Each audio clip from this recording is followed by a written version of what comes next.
ভালো সময়ে তো সবাই পাশে থাকে, খারাপ সময়ে কয়জন কাছের মানুষকে পাশে পাওয়া যায়। এছাড়া এখনকার সম্পর্কগুলো এত নড়বড়ে হয়ে গেছে যে একটু দূরে গেলেই সম্পর্কগুলোর মধ্যে দূরত্ব তৈরি হয়ে যায়, সম্পর্কগুলো ছিঁড়ে যায়। So hello guys, good morning and welcome back to my channel Sinha lifestyle. আজকে আমরা চলে আসছি জলদাপাড়া ন্যাশনাল পার্কের সামনে একটা ছোট্ট পার্কে, যেখানে কোচবিহার রাজবাড়ির অনুকরণে বানানো একটা ছোট্ট রাজবাড়ি আর আগ্রার তাজমহলের অনুকরণে বানানো একটা ছোট্ট তাজমহল।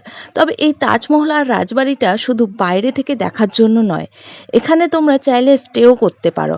আর সাথে দুটো সুন্দর সুন্দর কুটির বানিয়েছে, এখানেও তোমরা স্টে করতে পারো। বর্তমানে পার্কটা অনেক উন্নত করেছে, আরও অনেক কাজ চলছে পার্কটার মধ্যে। আর আমার বেশ ভালো লাগছে। আর ভিউটা দেখো, আমি যেদিকে যাচ্ছি সেদিকে রেস্টুরেন্ট আছে, বর্তমানে কিন্তু রেস্টুরেন্টের ব্যবস্থাও করেছে গাইস সবার জন্য, আগে যেটা ছিল না।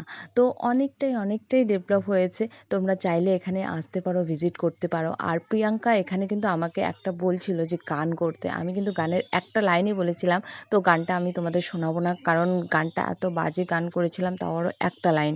থ্যাংক ইউ প্রিয়াঙ্কা, আমার ক্যামেরাটাকে ধরার জন্য, আমার মোবাইলটাকে ধরার জন্য, আমাকে সুন্দর সুন্দর করে ভিডিও করে দেওয়ার জন্য।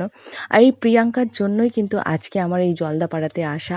প্রিয়াঙ্কা আমাকে জোর করছিল যে চলো যাই। আমি ভাবছি আসবো কি আসবো না, এই দিকটায় অন্যদিকে ঘুরতে যাই। তারপরে ও বলছিল না, জলদাপাড়াই যাই ঘুরতে, কারণ এত গরম পড়েছে না গাইস, মানে আমার মুখ দেখেই বুঝতে পারছো তোমরা এতটা গরম পড়ছে। তো ভাবছি যে কোথায় যাব। তারপরে জলদাপাড়ার ওই দিকটা যদিও মানে খুব ছায়া ছায়া পরিবেশ, মানে খুব গাছপালা অনেক আছে, তার জন্য আমরা সেই দিকটাই চুজ করলাম। আসলাম আমরা জলদাপাড়ায়। তো এখন তোমরা আমাকে দেখতে পাচ্ছ, আমি দোলনায় উঠে পড়েছি, কারণ যেখানেই দোলনা থাকবে সেখানে আমি উঠবই, কারণ দোলনায় উঠতে আমার ভীষণ ভীষণ ভালো লাগে গাইস। তো আমরা এখন এই পার্কটা থেকে বেরিয়ে যাচ্ছি। এরপর আমরা চলে আসলাম জলদাপাড়ার যে নদীটা আছে, নদীর পাশে একটা বাঁধ আছে, তো সেখানে বাঁধের কাছেই চলে আসলাম। তো বাঁধটার সামনে যেতেই আমরা রাস্তায় দেখতে পেলাম যে অনেকগুলো লেবুর গাছ।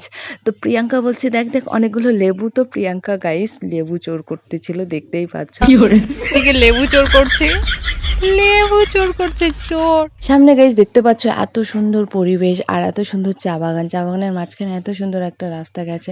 আমি যদি সেখানে না ঢুকি তো মানে জায়গাটা অসম্পূর্ণ থেকে যাচ্ছে।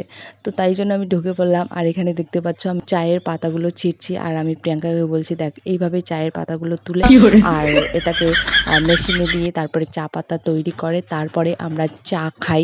গাইস আমার পিছনে দেখতে পাচ্ছ ব্যাকগ্রাউন্ডটা কতটা সুন্দর। আমি এই রাস্তায় গেছিলাম 3 বছর আগে, এখানে শ্যুট হয়েছিল। তো গাইস যারা আমাকে বাংলাদেশ থেকে দেখো, দক্ষিণবঙ্গ মানে কলকাতার ওই সাইডটা থেকে দেখো, মুর্শিদাবাদ থেকে দেখো, তারা সবাই একটু উত্তরবঙ্গ ঘুরে যাও, দেখে যাও উত্তরবঙ্গটা কতটা সুন্দর। তো এরপরে আমরা চলে আসলাম এই যে বাঁধের পাড়। আকাশের গায়ে লেখা অযোগ্য আমি। বাঁধের পাড়ে চলে আসলাম। তো এইটা হচ্ছে বাঁধের পাড়, জলদাপাড়া বাঁধের পাড়। এখানে অনেকেই আছে স্নান করতে। আর পাশেই দেখতে পাচ্ছ জলদাপাড়া ন্যাশনাল ফরেস্ট। মাম্পি গাছকে নদীতে ভাসাই দিব।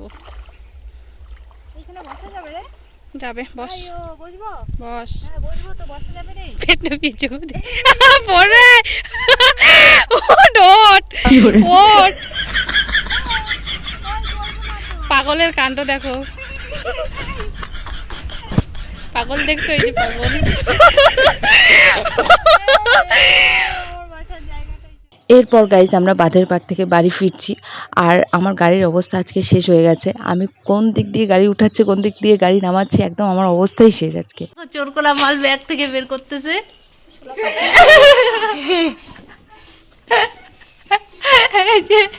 চোর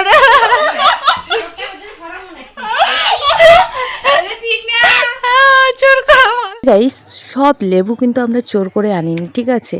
কিছু লেবু যেগুলো ব্যাগ থেকে বের হয়েছে সেই লেবুগুলো চোর করা হয়েছে।